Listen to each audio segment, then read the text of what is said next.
मसीह यीशु के जिंदा और मुकद्दस नाम में आप सबकी सलामती हो।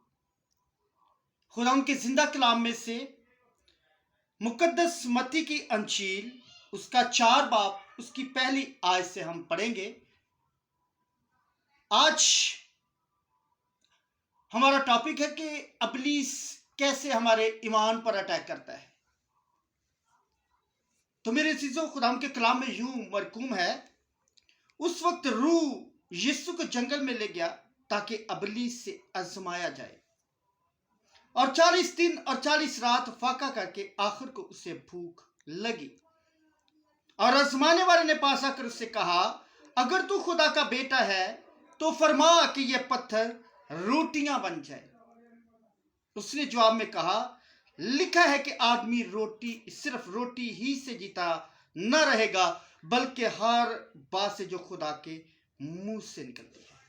खुदा उनके जिंदा कलाम का पढ़ा, सुना, समझा और कबूल किया जाना हम सबके लिए बाइस से बरकत हो। आमीन, हालेलुया।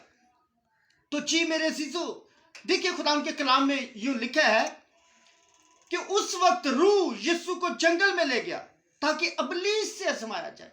देखिए कब? जब खुदा यीशु मसीह ने 40 दिन और 40 रात का फाका किया और आखिर को उसे भूख लगी, तो इब्लीस ने देखा कि खुदा यीशु मसीह जो जिस्मानी तौर पर कमजोर है, जिसने 40 दिन और 40 रात का फाका किया है, तो वो आजमाने के लिए खुदा यीशु मसीह के पास गया ताकि उसे आजमाए। और उसने उससे कहा कि अगर तू खुदा का बेटा है। क्या कहा? अगर तू खुदा का बेटा है। इसमें अगर जो लफ्ज है ना, ये शक को जाहिर करता है कि वो खुदा यीशु मसीह के ईमान को चेक कर रहा है कि अगर तू खुदा का बेटा है। तो खुदा यीशु मसीह, हालांकि उसे पता था कि यह खुदा का बेटा है, हर किसी को पता है कि यीशु खुदा का बेटा है, फरिश्तों को पता है, इब्लीस को पता है कि यीशु खुदा का बेटा है, इकलौता बेटा है। तो देखिए शैतान ने कहा कि अगर तू खुदा का बेटा है तो फरमा कि ये पत्थर रोटियां बन जाए, ये पत्थर रोटियां बन जाए। लेकिन खुदा यीशु मसीह ने इब्लीस की बात जरूर सुनी, लेकिन उसके मुताबिक अमल नहीं किया। देखिए आज हम जो है,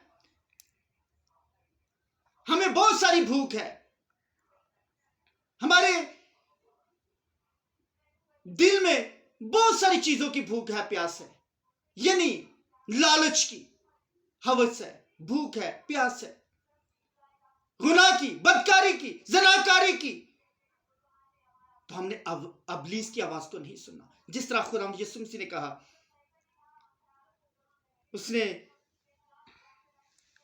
जवाब में कहा, लिखा है कि आदमी सिर्फ रोटी ही से जीता ना रहेगा, बल्कि हर बात से जो खुदा के मुंह से निकलती है। यानी जिंदगी रोटी में नहीं है, खुदावंद रूहानी बात कर रहा है। जिस्मानी तौर पर कमजोर था, लेकिन इब्लीस उसके बदनी जो कमजोरी था उसका फायदा उठाकर कहने लगा कि मैं इसे जमाता हूं कि अगर मेरा जो है ना, वो क्या है, हीला बहाना चल जाए तो ठीक है, नहीं तो उसे पता था कि खुदा यीशु मसीह जो है खुदा का बेटा है। तो वो हमारे ईमान को चेक करता है, जिस तरह उसने खुदा यीशु मसीह के ईमान को चेक किया, क्योंकि वो इम्तहान लेने वाला है, एग्जामिनर है। खुदा के कलाम में लिखा है कि इंसान अपनी ही ख्वाहिशों में खींच कर आजमाया जाता है। तो मेरे अजीजों, जिंदगी खुदा के कलाम में है, क्योंकि खुदा कहता है, क्योंकि तू मुझ में मसूर है, मैं तेरे दिल की मुरादों को पूरा करूंगा। हम कभी भी इब्लीस की बात को न सुने। वो हमें पल पल गिराने की कोशिश करता है ताकि हम उस हमेशा की जिंदगी के वारिस ना बने। तो मेरे अजीजों, खुदा यीशु मसीह की तरह अगर हम खुदा यीशु मसीह के पैरोकार हैं, उस पर ईमान रखते हैं, हम उसके बिलीवर हैं, तो हमने कलाम पर अमल करना है, खुदा के अहकामात पर अमल करना है, क्योंकि जिंदगी, सलामती और हमेशा की जिंदगी हमें खुदा के कलाम से मिलती है। और खुदा का वादा है कि शेर बबर का बच्चा भूखा और प्यासा रह सकता है, लेकिन मेरा तालिब कभी भूखा और प्यासा नहीं रह सकता। تو دیکھیں آج اگر ہم خدا یسوع مسیح پر ایمان رکھتے ہیں تو پھر ہم نے خدا یسوع مسیح کو فالو کرنا ہے، خدا کے کلام کو فالو کرنا ہے، کیونکہ اسی میں خدا کے کلام میں لکھا ہے، مثال اس کا 3 باب اس کی 30 پہلی آیت میں لکھا ہے کہ اے میرے بیٹے میری تعلیم کو فراموش نہ کر، بلکہ تیرا دل میرے حکموں کو مانے، اس سے تو سلامتی، زندگی، سلامتی، پیری اور عمر کی دراز حاصل کرے گا۔ اگر ہم زندگی، سلامتی، پیری اور عمر کی دراز چاہتے ہیں تو پھر خدا کے کلام کو پڑھنا شروع کیجیے، اس پر عمل کرنا شروع کیجیے، کیونکہ اسی سے زندگی، سلامتی، پیری اور ہمیشہ کی زندگی ملتی ہے۔ اسی سے خداوند ہمارے لیے اپنے آسمان کو کھول دیتا ہے، کیونکہ دیکھیں 40 برس خداوند نے قوم بنی اسرائیل کے لیے آسمان سے مان اور بٹیر برسائے، تو کیا وہ ہم کو، مجھے اور آپ کو کھانا نہیں دے سکتا، روزگار نہیں دے سکتا، روپیہ پیسہ نہیں دے سکتا؟ سب کچھ دینے اور کرنے کی قدرت اور قوت رکھتا ہے۔ تو میرے سیسو، خدا یسوع مسیح جلد آنے والا ہے، اور ہر ایک کے کام کے موافق دینے کے لیے اجر اس کے پاس ہے۔ وہ الفا اور اومیگا ہے، وہ ابتدا اور انتہا ہے، اول اور آخر ہے۔ خدا اس کلام کے وسیلہ سے آپ سب کو برکت بخشے۔